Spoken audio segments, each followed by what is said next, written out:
जो वक्फ बोर्ड है उसमें क्यों शामिल करना चाहती है। मैं कांग्रेस को बताना चाहता हूं कि ये कांग्रेस की सोच है जो हिंदू और मुसलमान को अलग करके देखती है।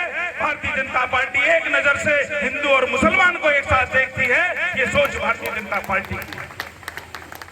हम इस बात में फर्क नहीं मानते कि हिंदू और मुसलमान अलग अलग हैं। हम ये मानते हैं कि 140 करोड़ की आबादी का ये परिवार भारत का परिवार है। और उसी कारण से कांग्रेस को ये डर है कि जिस तरह हम बांट के देश को चलाकर राज करना चाहते थे, जब ये विधेयक जनता के बीच में जाएगा कानून बनके, तो हमारा भ्रम की दुकान बंद हो जाएगी। तीसरा, जो हमारे बीच में जो सबसे महत्वपूर्ण चीज है वो ये है कि हमारे मुस्लिम परिवार जो आर्थिक रूप से पिछड़े हुए हैं, उनको वक्फ बोर्ड के माध्यम से जो आने वाला पैसा है उनके भविष्य में लगना चाहिए। जरूरतमंद बहनों को मिलना चाहिए।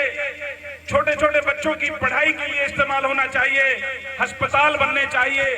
शिक्षा के क्षेत्र में इंस्टीट्यूट बनने चाहिए ताकि हमारा पिछड़ा हुआ मुस्लिम समाज आगे आ सके। ये सोच नरेंद्र मोदी जी ने और भारतीय जनता पार्टी की सरकार ने संशोधन लेके आई है कि हम देश का भविष्य चाहते हैं, देश के मुसलमानों का भविष्य चाहते हैं। हम व्यक्तिगत हितों का काम करने वाली भारतीय जनता पार्टी की सरकार नहीं।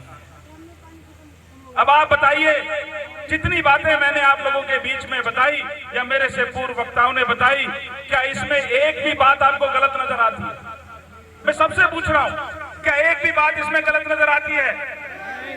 अगर इस देश को जोड़ना गलत है, अगर इस देश के मुसलमानों के साथ खड़ा होना गलत है, अगर इस देश के मुसलमानों के भविष्य के लिए काम करना गलत है, तो ये गलती भारतीय जनता पार्टी से हुई है। और मुसलमानों के उज्जवल भविष्य के लिए, इस देश के हिंदू, मुस्लिम, सिख, ईसाई हर एक के भविष्य के लिए भारतीय जनता पार्टी की सरकार संकल्पबद्ध है और उनके वो हम करके रहेंगे। दुनिया की कोई ताकत उसको रोक नहीं सकती।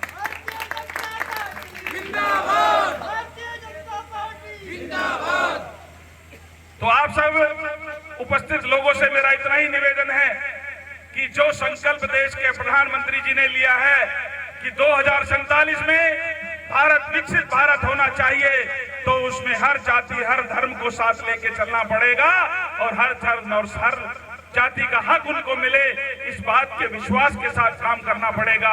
और मोदी जी का सपना तब साकार होगा जब 140 करोड़ की आबादी का भारत विकसित भारत बनेगा।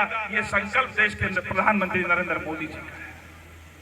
तो आप सब लोग, कांग्रेस ने जो एक झूठ की हवा को भारे में भरी है, उसको पंचर करने का काम इस देश का आम नागरिक करेगा, ऐसा मेरा विश्वास है।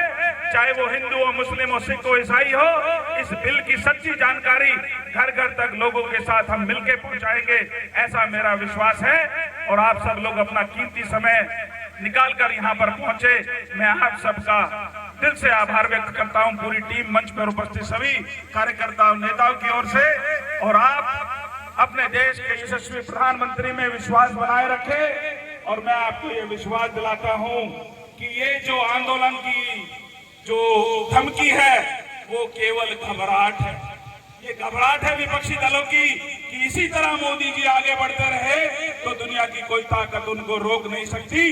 देश का जवान नरेंद्र मोदी जी के साथ है, देश का किसान नरेंद्र मोदी जी के साथ है, देश का नौजवान नरेंद्र मोदी जी के साथ है, देश की माताएं बहनें नरेंद्र मोदी जी के साथ है, देश का हिंदू, मुसलमान, सिख, ईसाई मोदी जी के साथ है। और मोदी जी देश के यशस्वी, दुनिया के यशस्वी नेता है। ये हमारे लिए गर्व की बात है।